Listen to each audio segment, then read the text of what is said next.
Thank you, Council President Katz, for your co-sponsorship, and I particularly want to thank Councilmember Reamer for working with us and co-leading this really important legislation.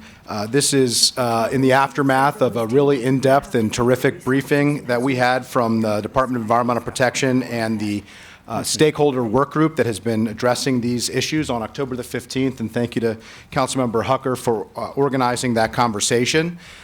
This bill is about turning climate rhetoric into real results. And it's an approach that was put forward, recommended 8 months ago by a DEP-led stakeholder work group of environmental advocates, businesses, and subject matter experts. It can help us significantly reduce energy use in commercial buildings in our county, which accounted for 26% of all carbon emissions during the county's last greenhouse gas emission survey in 2015. This is a huge area of tremendous need. And it can help us now. And it can help us by collaborating with the private sector, not by combating with it. It's time to put these consensus changes in place. We don't have to wait for solutions to our climate crisis, especially when we have solutions that have literally been handed to us by the hard work of all the stakeholders who are part of this work group. This legislation would significantly improve the county's existing green building property tax incentive program for commercial properties, and according to the work group, will make a significant impact. Just a few highlights of some of the changes. For the first time, we'd be prioritizing actual energy reduction for new buildings, at least a 10% reduction above and beyond the baseline requirement in our county's building code. That's a significant change and improvement. And for existing buildings, demonstrated energy reductions over a 12-month period, according to the EPA's Energy Star measurement system.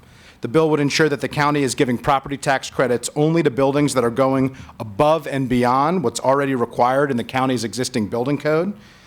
Under the county's current system, building owners can get property tax credits for energy reduction work that's already required by the county's International Green Construction Code standards that the previous council adopted in 2017.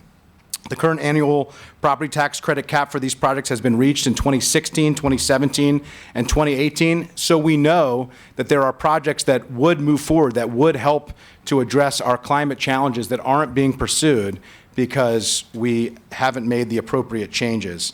This legislation would keep the $5 million annual property tax credit cap for all energy reduction projects in existing buildings. However, it would remove the cap for all new energy projects in new buildings, with the obvious rationale that any new building in our county is adding to our overall property tax base, meaning that any credit against that property tax would not be a loss to county revenues.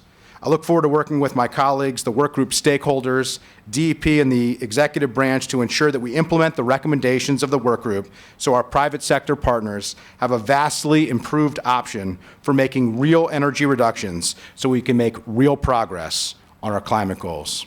Thank you.